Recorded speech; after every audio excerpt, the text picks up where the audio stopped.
What's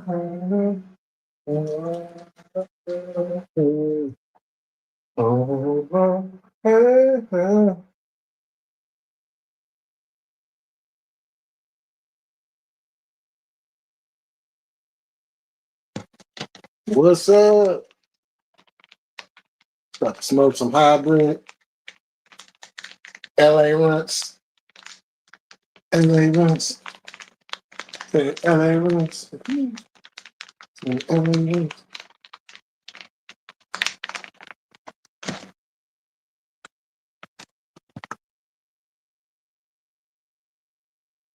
Come on in.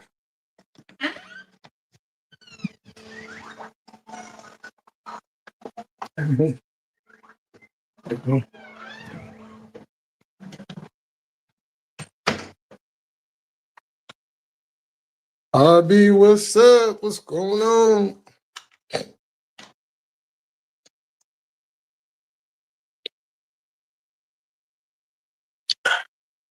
I don't really have a time. I kind of just wanted to just kind of shoot the shit on this live. You know.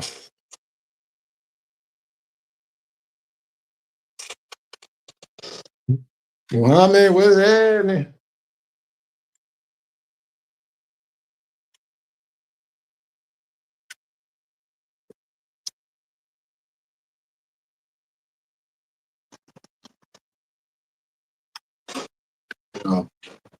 I could very easily get up here because it was some stuff that happened today.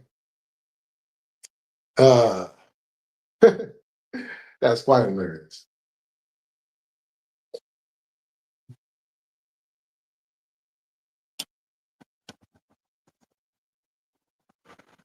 Hey, let me ask y'all something. Have you ever been in a situation where you literally haven't said anything about a particular person, and if for whatever reason they get mad at you for what you didn't say? I'm confused by that. I whatever. Yeah. Shout out to King Leo. You know, as many of y'all know, he didn't do the NXT stream tonight because he doing family time. You know, father dollar time. Respect that. You know, respect that a lot. So I didn't watch NXT. I was doing some other stuff, so I didn't get a chance to see NXT. Which, you know, I'm not bothered by it because I'm like, I ain't missed nothing. I definitely don't want to see no Blake Monroe. Ooh, Blake Monroe, gotta go see her. Timo Tony. Damn, say that 3 times. Timo Tony Timus. Wait, Timo Tony Storm. Timo Tony Storm. Timo Tony Storm.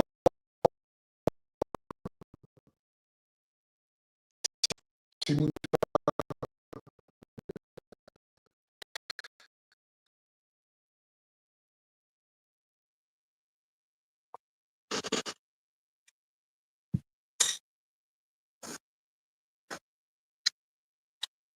Oh yeah, you asked me on the last live. Yep.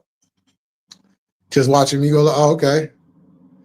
Yo, what's going on? Sorry if I can't pronounce your name, but welcome. Yeah, shout out to King Leo one time, and also today marks the Chris Benoit tragedy. Oh shit. Oh, that is, huh? Damn. We got Fletch in the building. Yeah, Timu Timeless. Tony Storm. Yo, that get you tongue tied. Timu Timeless. Yeah, I've been going back. I've been watching like a lot of the early AEW stuff from like the pay-per-views. I'm on the first season of a Dynamite.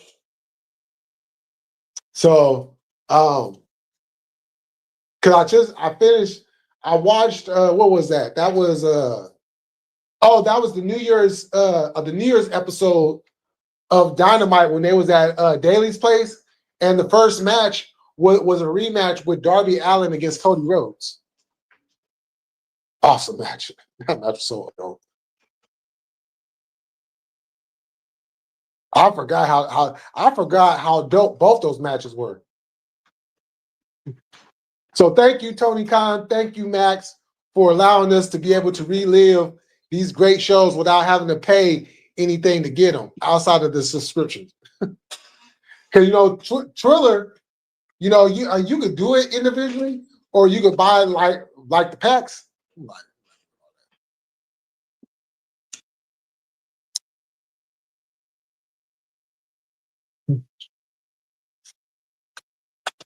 And I just finished the other night. I finished watching Revolution 2020. Now, the interesting thing about those February pay-per-views between AEW and WWE, you know what the interesting part about those pay-per-views in 2020? Those were the last pay-per-views of crowds. That was literally a month before the lockdown.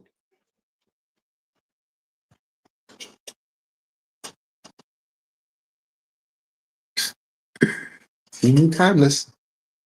Aiden, what's going on? Welcome. AEW channel has been posting some awesome matches. Yeah, it's funny because the matches that they've been posting, I literally had just watched those matches maybe a night or two beforehand. Yeah, that match was dope. That match was dope right there. Now that you brought up AEW, tomorrow is Dynamite and Thursday is Collision, so please mark in your calendar. Exactly. Back-to-back nights. I saw a post say that Dynamite surpassed this week's Monday Night Raw rating. Speaking, I don't know if it's true, but Fletch, I don't know what Raw did, but I know Dynamite last week pulled in 700 and some odd thousand, like 750,000 or something, So, and whatever Max got that day too. So yeah, they probably did better than Monday Night Raw because Monday Night Raw's only doing like one something. You know what I'm saying? Dynamite's doing that shit. With the Max and the TBS combined.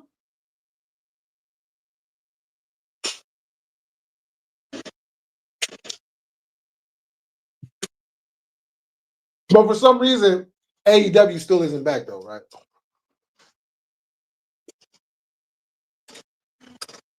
Even though Cody Rhodes left because of old politics and shit, Cody still should have turned heel. And he didn't want to turn heel. The man literally came out in the press and said, "I do not want to turn heel." And I remember, the fans would be chanting, "Turn heel!" Like the fans wanted him to turn heel. Like what the like? He would have been an awesome heel too. I blame y'all that my team went and traded for no. Wait, hold on. So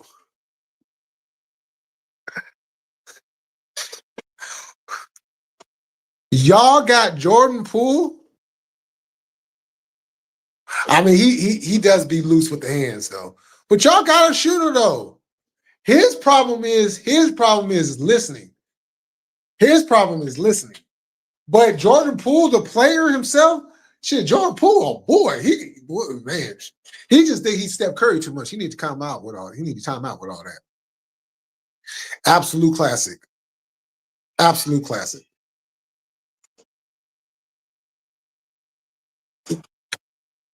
what I'm saying. We back.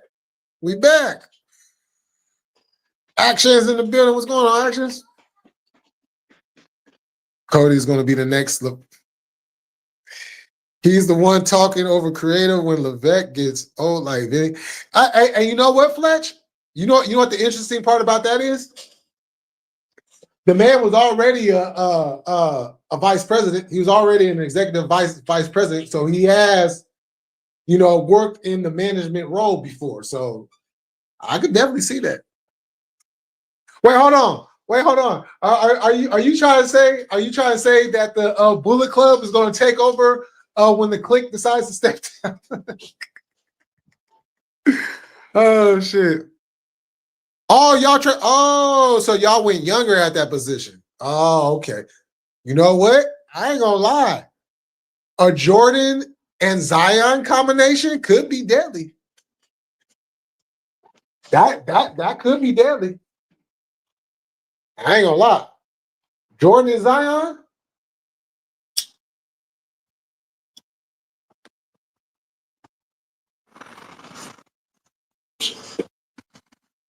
Bullet Club takeover or the elite. Yeah, I'm saying though. It gotta be one or the other. And you know what the funny thing is, and the reason, yeah, because you could literally go either Bullet Club or you could go elite. Because when you look at it,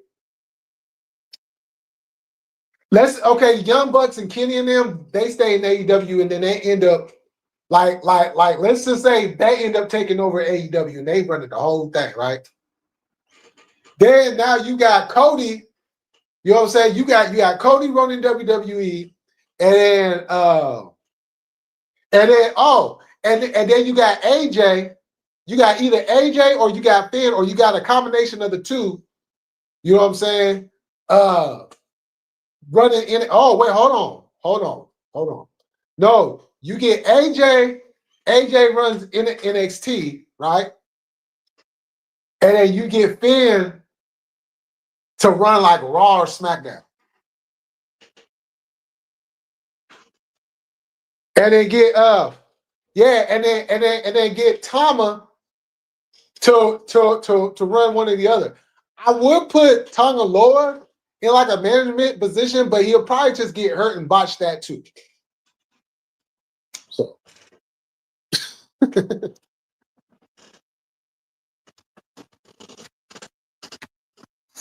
PBL.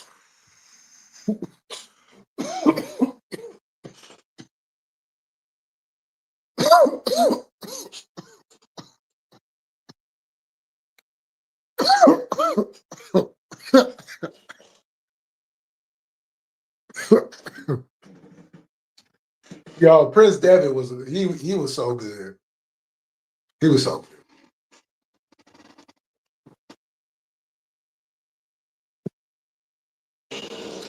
You know what? You know what WWE could have did? And now I'm thinking about it.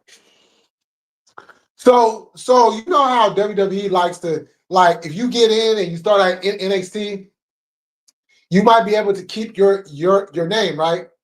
And then you get moved up to the main roster, then sometimes they might change your name around or whatever. This is what they could have did. Instead of giving Finn a whole new name when he went in, let him come in as Prince Devitt, right? So when he gets called up to the main roster, now you call him Finn Balor. Well, why are we calling him Finn Balor? He was Prince Devitt in NXT. Why are we calling him Finn Balor? Now you have a whole story that you can go with why he goes by Finn Balor now. Now, with them bringing back the King of the Ring and all that, now, you know what I'm saying? They could have did it this year. Now the Prince has grown into a king. And that, ladies and gentlemen, is just too sweet. Now with that, you usher in a more realistic version of the Bullet Club in WWE. Woo. You know.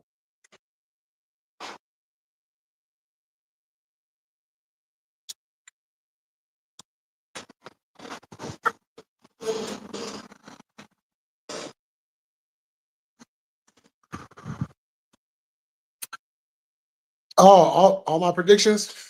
Who's going to win men's casino battle royal? I got Willow and Jack Perry for men. Uh, let's see. You know what? I would go with Willow too. Because I think Tony Khan got something real big for her. And it's going to be special. For the men, I don't know.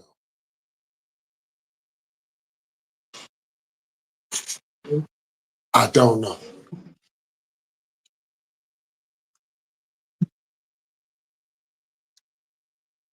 Because Jack Perry, that's a good choice. That's a good choice. But I don't know, what are they doing with Jack? You know,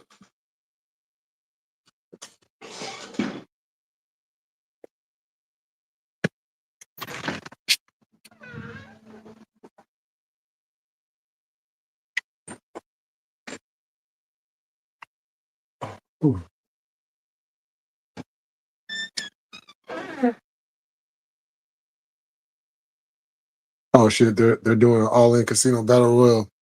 If BCGM is right, Darby wins that to you know what? Hold that thought. Hold that thought. I'll be right back. Matter of fact, this is what I'm gonna do for y'all. While I got y'all on hold, because that's interesting. Because that's interesting. Because I actually have an idea for that. So this is what we're gonna do. Since we're talking AEW, this is what we're gonna do.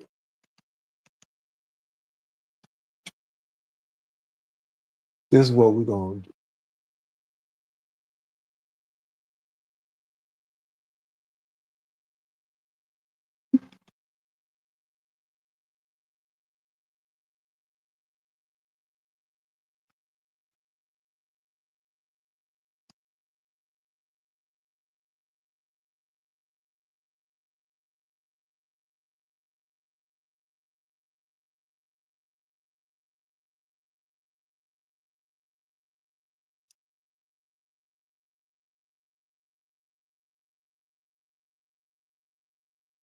See. Okay.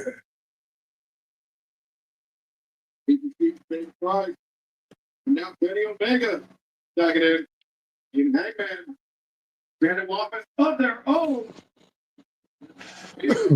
Okay, I'll be right back. I'm gonna leave y'all. I'm gonna let y'all listen to what is this? This is Kenny Omega and Hangman when they was the tag team champions against Private Party. Not good news for Private Party. 1, 2. Well, single knee strike right between the shoulder blades, but still didn't keep him down. Alternative, the referee right on the spot, saw the shoulders get up at the last possible moment. Omega's very animated. Yeah, He's an emotional guy. I don't know if he thought he had that 3 count or he knew he didn't have the 3 count. I'm not sure. But there's a unique expressions on the face of Kenny Omega. Set Cassidy up for that V-trigger. Mark Quinn had him. Snap! Dragon suplex. But the quickness ducking underneath that time. They go from a full Nelson into a suplex in one smooth move. Basement drop kick there by Isaiah Cassidy. That's a great move right on the knee. Right on the knee that hey, he's been favoring since the early part of the match. Look at this. Cassidy sent up and over the top. Coming back with the silly string. The DDT variant. Far leg is hooked, and Omega a second or less away from losing the deciding fall in this opening matchup here tonight on AEW Dynamite. Again, you know, Dave, I'm amazed at what these guys can take and will kick out of these things. Yeah, I am too, and I'm just sitting here wide-eyed at the athletic ability of the Private Party. And Dave, you have to imagine that Private Party, their biggest hurdle in this match will be able to keep their composure.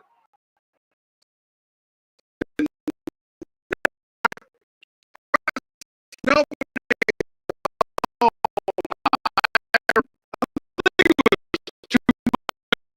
time on that shooting star press. He almost got too high. That's right. That's Mark Point. You can never get too high. Hangman Page, buckshot. Oh, Oh, there you go. he close. Oh, shot from behind. Hey, shot from behind. Okay. Can you maybe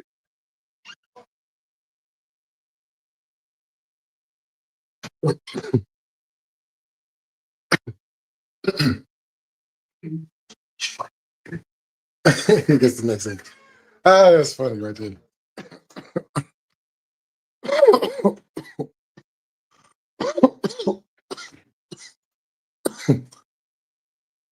Yeah, I do hear he's doing good. I hear they got all the cancer out, so that's a good thing.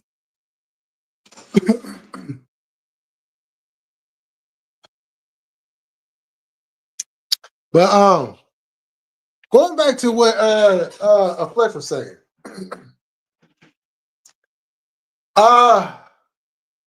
You know,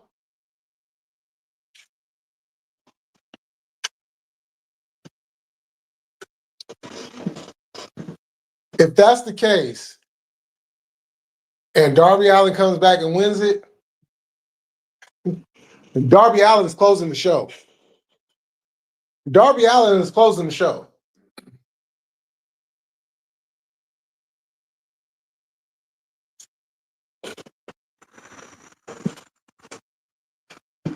Darby Allin is closing the show one of two ways.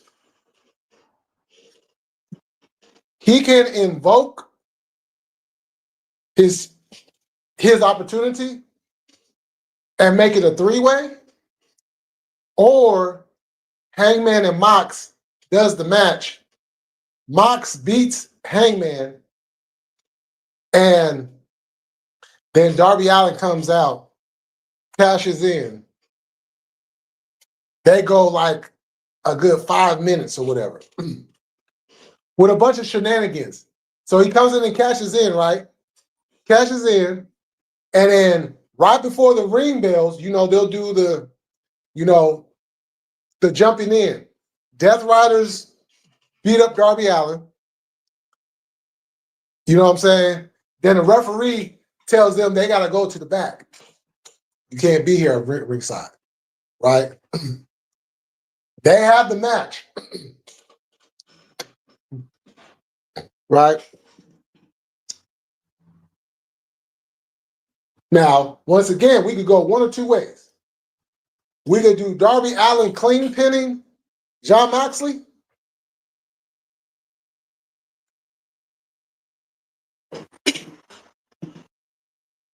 Or we could have Will Ospreay come in, give Moxley the hidden blade. Darby Allin pins Moxley, wins the AEW title, right? Well, why Ospreay? Why not Hangman return to the ring and do it? This is why. The reason why you want to have Hangman do it is because Darby Allin, now, if Darby Allin cashes in and they make it a three-way, now you can go with, Hangman, right? Somewhere in that triple threat, Death Riders come out, beat up Hangman and Darby, but then Ospreay comes out, right? Or like, let's say Strickland and a couple other people come out, kind of run everybody off. Moxley thinks he's in the clear. Then Ospreay comes out, hits Moxley with the hidden blade, but Darby Allin gets the pin. Now, what you do is, if you go in that direction, now you can set up Hangman and Darby Allin for All Out, because now Hangman's going to feel slighted because he won the tournament to have a one-on-one, and here he is having to be in a triple threat because of Darby, even though that's Darby's right. And then you set up Ospreay and Moxley. And then the winner of that match gets a shot at the AEW World Heavyweight title, which leads to Will Ospreay ending the year as the new World Heavyweight Champion. Now, if you do it the other way, right, and Darby comes in, you know, they do the whole thing, beat him up, they have the match, right? You can still do Ospreay to set up him and Mox at All Out. Well, where does that leave Hangman?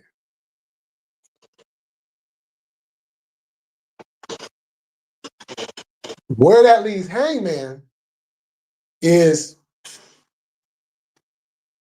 you set him and Darby up for All Out. Because you can still do it that way.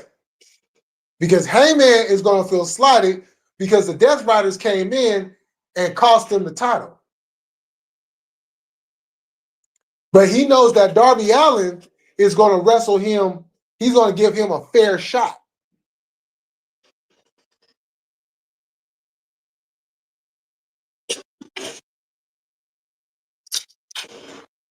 So I just gave y'all 2 matches for All Out. And the story to go with it.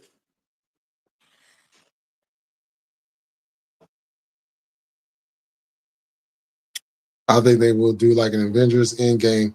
Death Riders versus EVP Bucks against Hangman, Swerve, Ospreay, Samoa Joe, Hobbs, Shibata, Willow, and a surprise return of Darby and Danielson.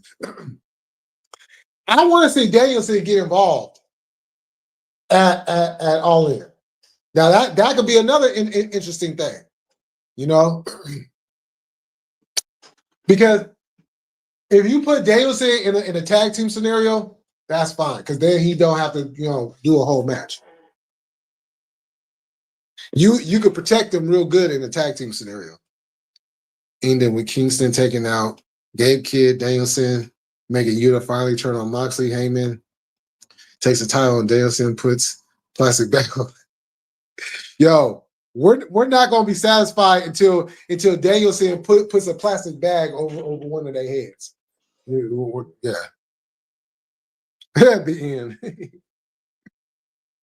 The only wild card I don't know what we'll do is Jack Perry. He's on the MVP side, but the last thing Perry did on AEW television before vanishing was Mox talking to him when Bucks were. Oh.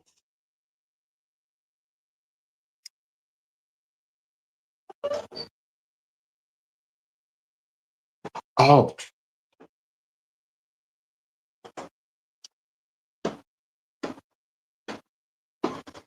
That brings up a very interesting scenario.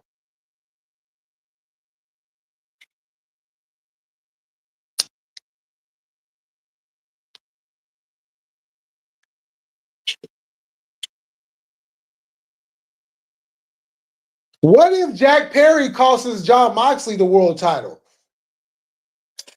Because the Young Bucks has been working with the Death Riders and they just forgot about him.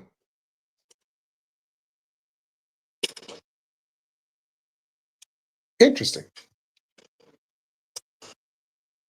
There's so many ways they can go about it. Oh, yeah, Gordon Sully. Oh, yeah. Yeah, you can't forget about Gordon. Oh, my goodness. Gordon Sully was so good. So good. That man knew how to call a wrestling match. You know. Now, even though the first voices I listened to when I got into wrestling was Monsoon, Jesse, Heenan, Lord Alfred Hayes, I know I'm forgetting somebody. Oh, but that's on the WWF side. But then, of course, Tony Schiavone, Jim Ross, the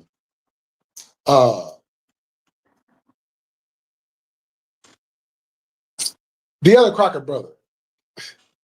always forget his first name. But the other Crockett brother, and what's the other guy that would come in every once in a while, and do like commentate? Who was it? He wore the glasses on. His name, I can't think of his name. But he's done like pay-per-views and stuff with Jim Ross and Gordon Soley with like the weekly shows. But then you go out of that, then you go into the Memphis area and you got what's his name? Larry Russell.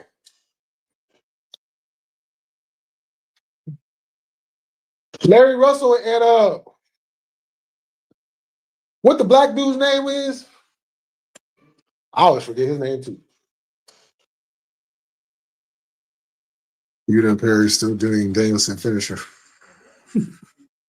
That is. Wild scenario, Young Bucks turn on Moxley, leaving Hangman and a whole all-in arena speech. Yeah, they could do that. They could definitely do that. Whitey, Trump is coming to deport all you.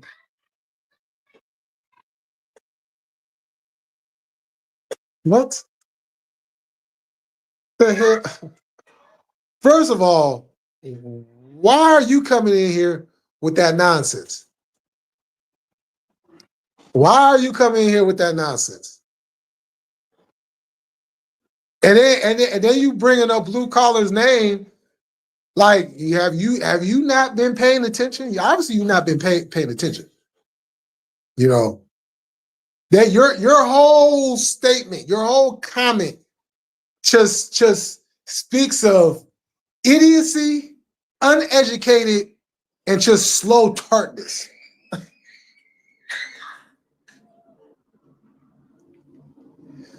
Coda turns on Omega, helping Oka. Oh!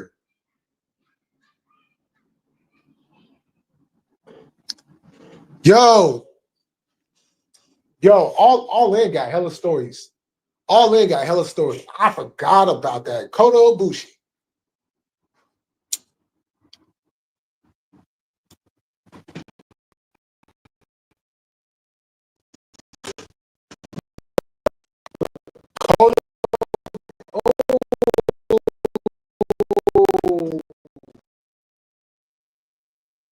Because Omega and Kota have had history, you know, when Kenny had joined Bullet Club.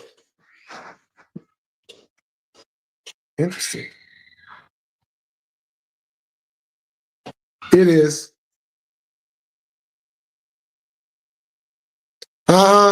Okay. Yeah. Whatever.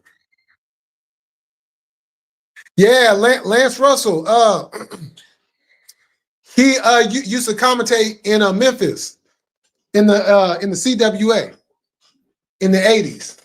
And then WCW signed him, and he used to do the worldwide wrestling shows.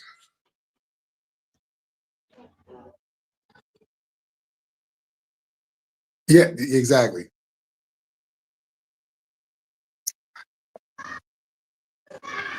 Thank you. Yeah, he makes his return. I can't wait to see him. Because I was just watching all in London, the first one, when Ibushi and Kenny, and I think it was Hangman was in that 6-man tag, and I was thinking like, when is he coming back? I like Kota Ibushi. I've always liked Kota Ibushi. He need to ASAP. Oh, you know your old school wrestling. Oh yeah. Yeah, it started with the WWF, and that was through my cousin because he was a huge WWF fan. And whenever I would go over to my cousin's house on the weekends, you know, he would have like superstars on, and then like at night, it would be a Saturday night's main event, you know. And like if he didn't get to watch it, he would record it because we would go to church in the morning, so he would have that recorded and a wrestling challenge, and we would come back from church and he would put that on, and I just got hooked on it. And then one day I was at home and I was just flipping through the channels on a Saturday afternoon. It was a late afternoon, like about 4 o'clock, about between 3:30 and 4 o'clock. And I come across this wrestling. I'm like, oh, what is this? Oh, it's the NWA, Jim Cracker Promotions. Oh, on channel 17.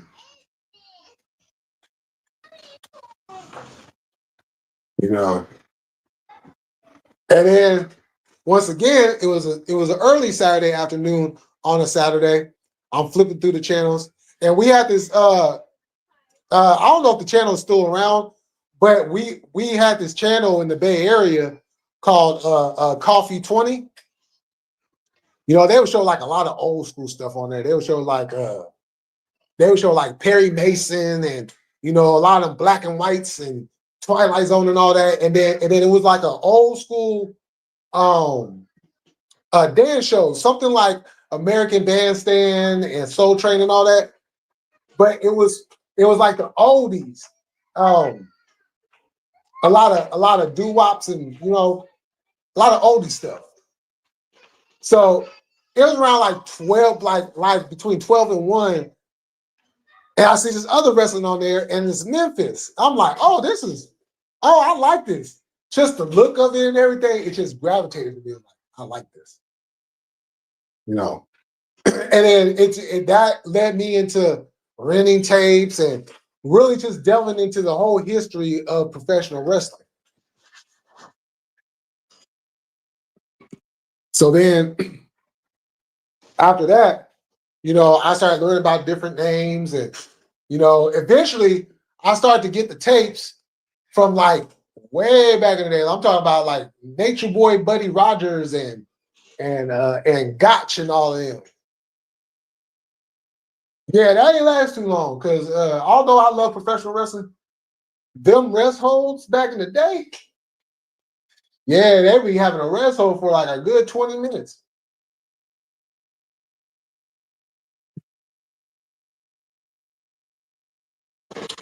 And then the rings back then were like hella big. So it wasn't much like throwing a person into the ropes and stuff.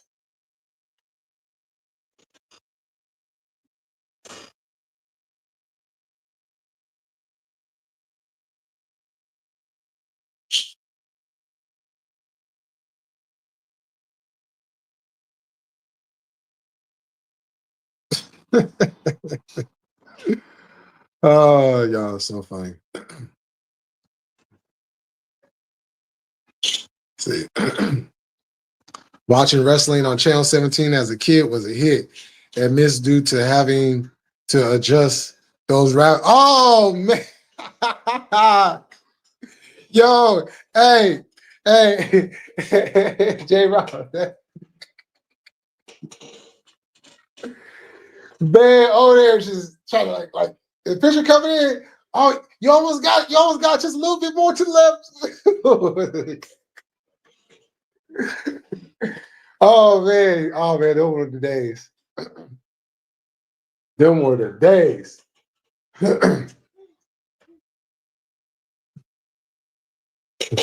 And sometimes if you couldn't like get the full picture in it, you would just accept what you could see. As long as you could see it good enough, you was good. Oh.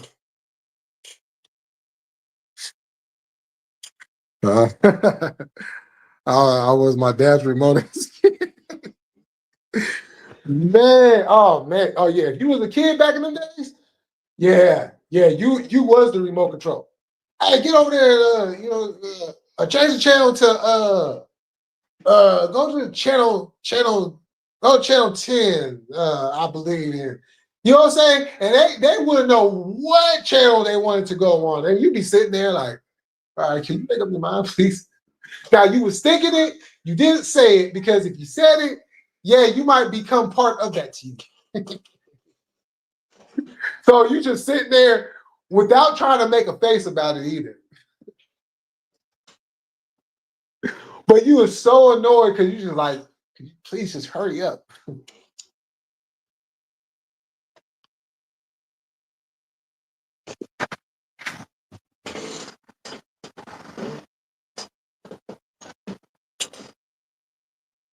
Yeah. Oh, I almost forgot.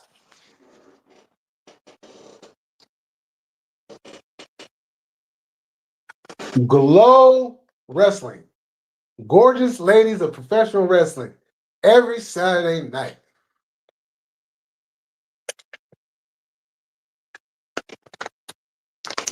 Now look. I enjoy WWF, Jim Crockett Promotions, Memphis. Oh, even the AWA on ESPN. All these promotions. But there was one promotion that I probably enjoyed more than them all. And that was Glow. The gorgeous ladies of wrestling. Boy, I tell you what, them women back in the day. And the funny part about that is some of them women that used to wrestle on there ended up wrestling for WWF years later. I want to say like Ivory was a part of that group. 1736 and 46 were always blurry in Atlanta. Man, and that's right there too. Yeah, yeah, Glow. Glow is the shit. And how they would do like they promos and vignettes before the matches and stuff.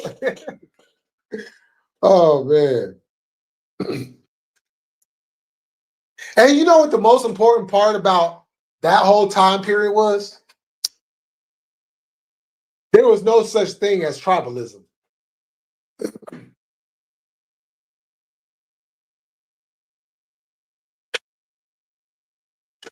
Because you either watched all of it or you had your pick on what you watched. And that was it. I think pretty much everybody and their mama was watching WWF. So that was a given.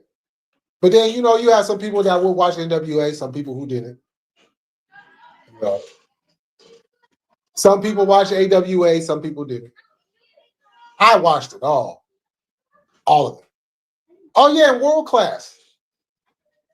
You know what I'm saying? World Class. Hold on. How many? Let's see.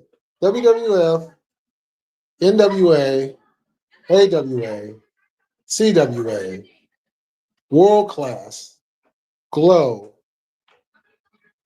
Oh, and then you had Florida Championship Wrestling. So you had like 8 different wrestling organizations. And as a matter of fact, in the early 80s,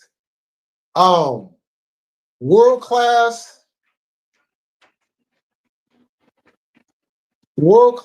and I think it was just World Class. Oh, World Class and Florida Championship Wrestling was under of the NWA banner. Then by the mid 80s, World Class had broke away. Like in the mid to late 80s, they had broke away from the NWA and became their own independent company in creating their own world heavyweight champion. The AWA, which was independent, but they used to also be up under the NWA, like back in the 60s and early 70s-ish, around them parts. Maybe all the way up until like mid 70s, and they broke off. So and they were on ESPN, and I think AWA's problem was they were coming on in the middle of the day. For us on the West Coast, they was coming on in the middle of the day. So a lot of us were in school. Where like if you're like in the South on the more eastern side or whatever, you was getting that at 4:00 in the afternoon. So you was able to come home and watch AWA wrestling every day.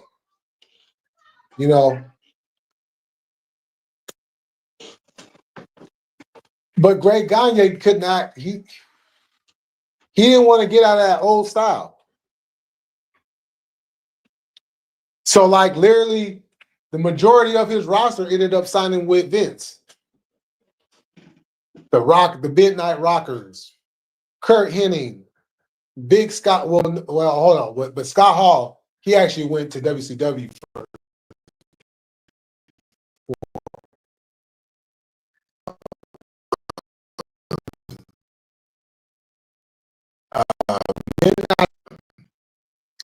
You had Bad Company, but when they got to WWF, they Pat Tanaka was put in a tag team called the Orient Express, and Paul Diamond, after the whole fiasco with Conan, ended up becoming Max Moon, which as a matter of fact, at some point, as a matter of fact, if I remember correctly, the original Bad Company or the original Orient Express was Bad Company, and Paul Diamond was under a mask, and then they brought in somebody else to be Pat Tanaka's partner under the mask.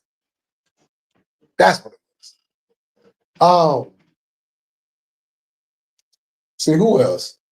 Oh, one of their announcers had left.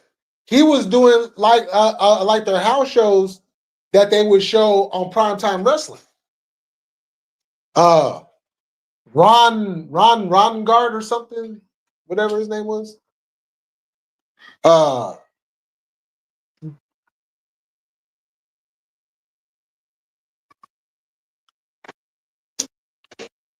know I'm forgetting some names, but like other names, like well shit, Larry Zbyszko, he left the NWA and went to the AWA, but by the time he went to the AWA, it was already, that company was dead in the water. So he ends up going back to WCW.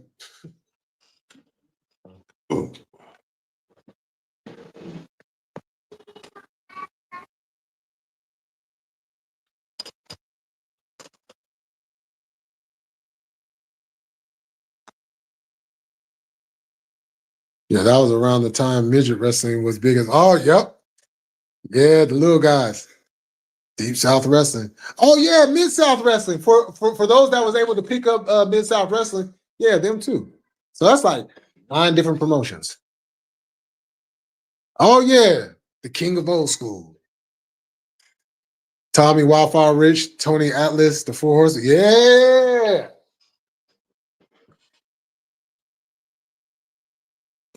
Now, let me ask y'all something.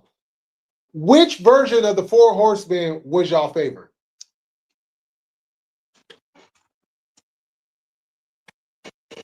And I'll give y'all mine after y'all.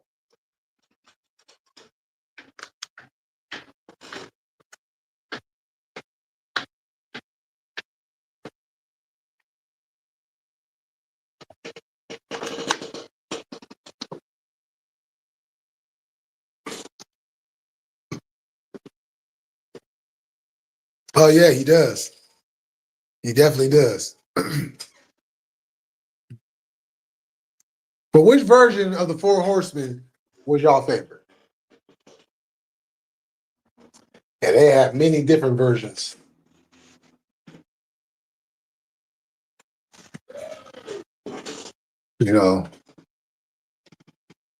Because you got the original, then you got the one with Lex, you got the one with Barry, which that was an interesting run. Then you got the one with Sid. Then when they came back, you got the one with McMichael and Brian Pillman, McMichael and Chris Benoit and Dean Malenko. Oh, the original? Okay.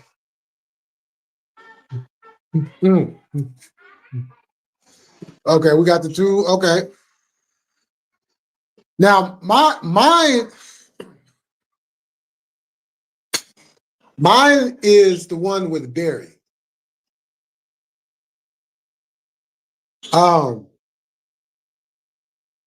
And the reason why that one is so interesting is because before they even brought Lex Luger in, they had been recruiting Barry Windham to be a part of that group. And Barry kept turning them down. He's like, no. And then J.J. Dillon came in and he started planting the seeds of manipulation. And then we seen one of the best heel turns that doesn't get talked about. Like Barry Windham's heel turn was awesome. I loved it. And then to put him in that group, like that was perfect. That was a perfect combination of talent. Now, the only disappointing thing about that was it was too short. Because Tully and Arn had left and signed with Vince. So, and they were still going by the Horseman name, but it was only two of them. And then they did the whole thing where Barry brought in Kendall and they tried to do some weird shit and it just didn't work. I didn't like Sid in the Horseman. He just kind of always did his own thing. He just didn't fit the group. I liked the one with Sting, but that one was way too short because I was literally only like a good month. But now the one with Benoit and Dean Malenko, I like that version, but that version came too late. I would have liked to see that version in like 97 and 98. That's when WCW was at its high streak and they had those tag teams. I would have loved to see Malenko and Benoit versus Harlem Heat versus the Outsiders.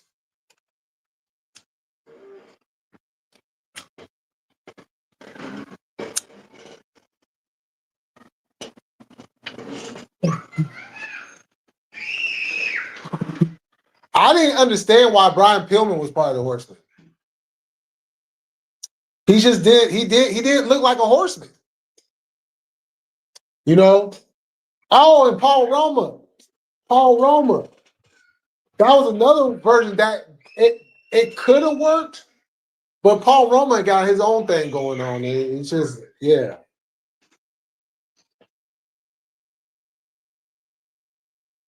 And then too, his promo. See, the thing that makes you a great horseman is not just the fact of you can wrestle, because they all can wrestle. Okay, they all can wrestle.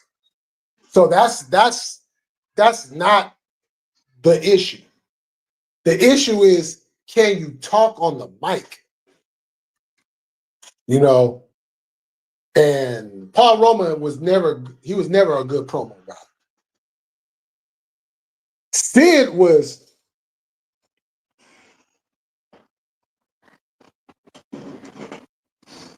something else at promos.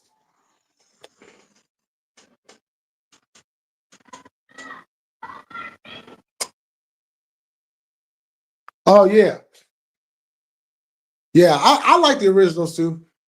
Because it just set the tone and it was like the build to the Horseman was good. Excalibur. Oh, yep. Oh, yeah, I love the birds.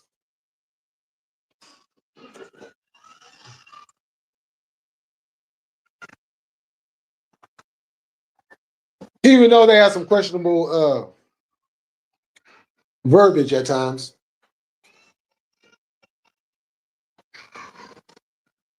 Gastric.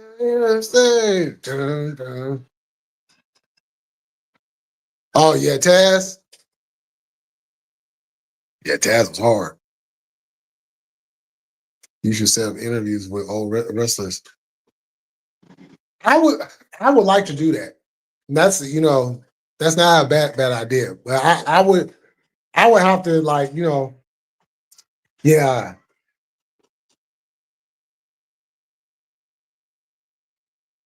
Because matter of fact,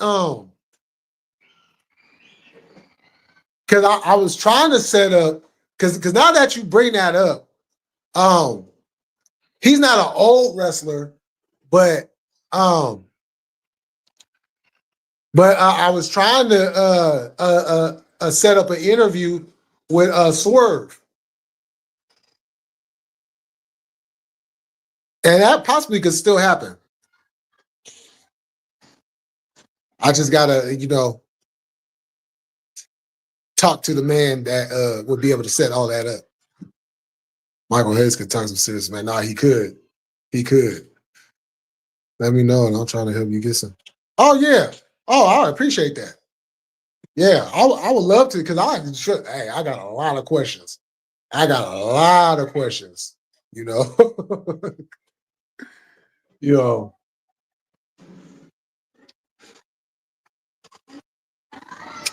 I love watching those interviews of different wrestlers, and they got some interesting stories, and that's something that I would definitely love to do,